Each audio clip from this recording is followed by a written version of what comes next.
Hello बच्चों, let us see this question. A particle of charge minus q and mass m enters a uniform magnetic field B perpendicular to the paper inward at P with a velocity v naught at an angle alpha and leaves the field at q with a velocity v at an angle beta as shown in the figure. First, alpha equal to beta. Second, v equal to v naught. Third, pq is equal to 2mv naught sine alpha by bq.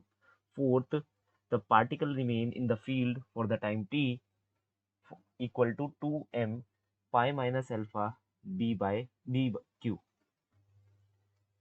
इस question में बहुत ही simple तरीके से हमें कह रहे हैं कि एक चार्ज पार्टिकल को हम इस पी पॉइंट पर इंजेक्ट कर रहे हैं और जो ये चार्ज पार्टिकल है ये इस मैग्नेटिक फील्ड के अंदर घूमेगा। Magnetic field inside the plane of paper है, यहाँ में मेंशन कर रखा है। कैसे घूमेगा, क्या उसकी ट्रेजेक्टरी होगी, ये कुछ हमें नहीं बताया हुआ। हमसे बस कह दिया गया है कि एक अल्फा एंगल से ये जाएगा वी नॉट वेलोसिटी से। फिर हमसे ये पूछा जा रहा है कि जब ये बाहर आ रहा होगा तो ये जो सारी चीज़ें हमने यहाँ पर लिखे, सारे ऑप्शंस यहाँ पर हमने लिखे, हमें जस्ट वो वेरीफाई करना है।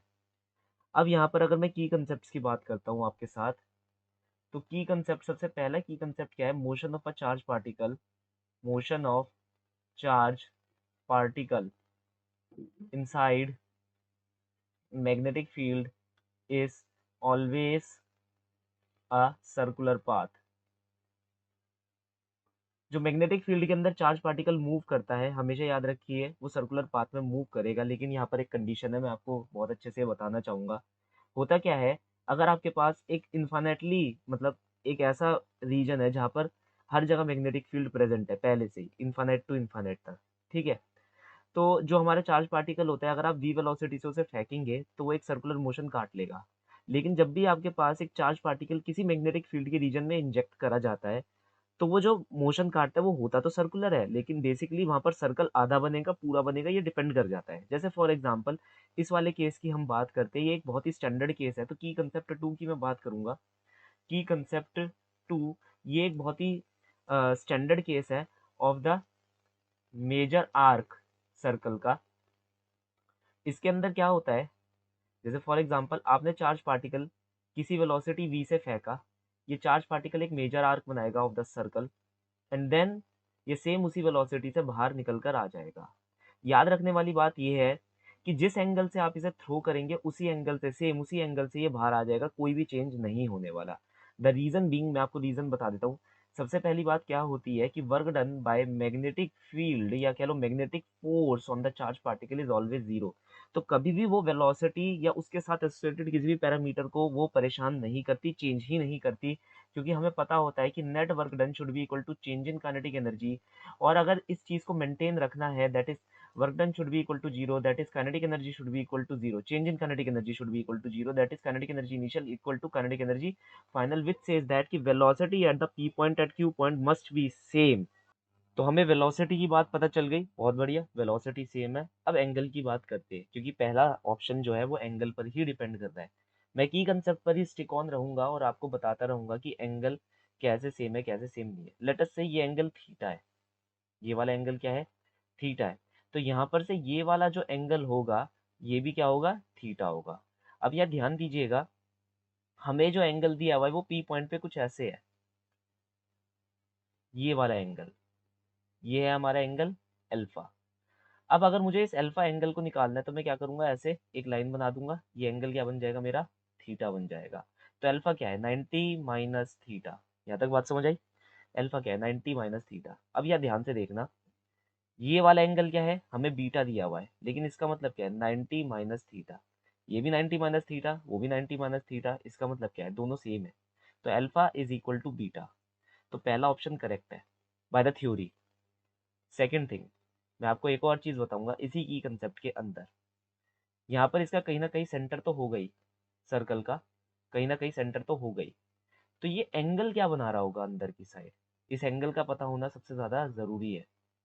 जब आप यहाँ एंगल की बात करेंगे तो आपने लिया ये वाला एंगल, ये थीटा, लेकिन ये जो एंगल थीटा है ये रेफरेंस नहीं है हमारी क्वेश्चन के हिसाब से, है ना?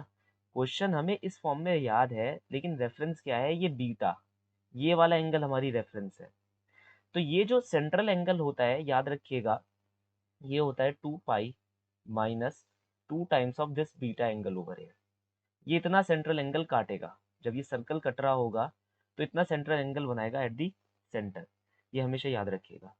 चलिए हम सेकंड ऑप्शन पर आते हैं। खैर हमने ये बात करी, हमने की कंसेप्ट की सारी बातें कर ली है लगभग। सेकंड ऑप्शन पर आते हैं, v equal to v naught, जो कि एक बिल्कुल ही सही ऑप्शन है कि जिस वेलोसिटी से जाएंगे वही वेलोसिटी हमारे पास वापस निकल कर आएगी, क्योंकि कंसेप्ट हम उसकी बात कर ही चुके हैं। तीसरी चीज हमसे क्या पूछी जा रही है, पी क्यू, मतलब यहाँ से लेकर के यहाँ तक का distance, it is equal to 2 mv naught sine alpha by B q. इसकी वैल्यू क्या है, 2 mv naught sine alpha by B q. अब अगर हमें इसकी बात करनी है तो हमें कुछ चीज़ों का यहाँ पर जानना ज़रूरी है। सबसे पहली चीज़ जो कि मैं कहूँगा एक और की कंसेप्ट है जो हमें याद होना चाहिए, की concept number 3, radius is equal to m v upon q v. Mass of the charge particle, velocity of the charge of the charge particle and magnetic field. अगर आप यहाँ पर ध्यान देंगे तो हमें ये वैल्यू निकालनी है P और Q। मैं एक काम करता हूँ, क्या मैं यहाँ से एक लाइन मार सकता हूँ? बिल्कुल मार सकता हूँ सर। ठीक है। नाउ ये जो एंगल है, ये वाला एंगल, ये कितना है 90 डिग्री। तो ये एंगल क्या होगा, ये वाला 90 माइनस बीटा, है ना। हमें बीटा और अल्फा की फॉर्म में ये आंसर निकालना है। तो ये 90 माइनस बीटा हो जाएगा, तो ये क्या हो जाएगा, ये बीटा हो जाएगा। सिमिलरली ये भी क्या हो जाएगा, बीटा हो जाएगा। यहाँ से यहाँ तक की दूरी, P से लेकर O तक की दूरी क्या है, रेडियस। P से लेकर O तक की दूरी क्या है, रेडियस। तो ये पॉइंट मान लो कोई सेंट्रल पॉइंट है C। तो एक ट्रायंगल बनकर तुम्हारे सामने आ गया है, O और फिर क्या है Q और फिर है C। ये एंगल है बीटा। तो ये जो लाइन हो गई OC, सॉरी QC, QC कितनी हो गई, OQ का साइन बीटा कॉम्पोनेंट। क्योंकि हमें अल्फा में आंसर दिया हुआ है तो मैं यहाँ पर अल्फा लिखूंगा, क्योंकि अल्फा वैसे भी इक्वल टू बीटा है फ्रॉम द ऑप्शन नंबर 1। तो क्यू सी को अगर मैं दो गुना कर दूं तो मेरे पास क्या आ जाएगी, पी क्यू आ जाएगी। तो ये क्यू सी कितना है मेरे पास, क्यू सी अभी अभी मैंने निकाला है ओ क्यू क्या है, radius, that is m v upon Q B. उसको दो गुना कर दिया और उसका क्या ले लिया, साइन कॉम्पोनेंट ले लिया। तो हमारे पास पी क्यू आ गई। क्या हमारे पी क्यू की वैल्यू सेम वही है जो ऑप्शन नंबर 3 में दे रखी है? यस सर, बिल्कुल वही है। 2 mv by q B sine alpha where velocity is the injecting velocity v naught, है ना। तो ये ऑप्शन भी हमारा क्या है, करेक्ट ऑप्शन है। Then particle remains in field for time t equal to 2 pi pi minus alpha B q. कहा जा रहा है कि पार्टिकल इतने टाइम के लिए फील्ड के अंदर रहेगा। अब इसके लिए मैं कहूंगा एक और की कंसेप्ट ले लो, की concept number 4, time period is 2 pi M upon Q B. ये टाइम पीरियड का फॉर्मूला है। अब यहाँ पर लॉजिक क्या लगा रहा हूँ मैं, लॉजिक देखना। मैंने क्या 2 पाई एंगल के लिए जो टाइम पीरियड लिया जा रहा है वो t है। तो एक रेडियन एंगल के लिए जो टाइम पीरियड लिया जाएगा वो होगा t बाय 2 पाई। तो इतने रेडियन एंगल के लिए हमारा चार्ज पार्टिकल मैग्नेटिक फील्ड के अंदर है, इतने रेडियन एंगल के लिए। तो मैं क्या करूंगा, एंगल से मल्टीप्लाई कर दूंगा कि इतने रेडियन के लिए जो टाइम पीरियड होगा वो कितना होगा, इतना होगा। अब हमें अल्फा में आंसर दिया हुआ है तो मैं बीटा को हटाकर अल्फा लिख देता हूँ, क्योंकि ऑप्शन नंबर 1 हमारा करेक्ट आ चुका है और अल्फा इक्वल टू बीटा है ही। तो मैंने ये ऐसे लिख दिया, है ना। देखो एक रेडियन के लिए अगर टाइम पीरियड है टी बाय 2 पाई, मतलब टाइम पीरियड प्रति रेडियन मेरे पास निकल कर आ गया। तो इस एंगल से अगर मैं मल्टीप्लाई कर दूंगा तो मेरे पास आंसर आ जाएगा।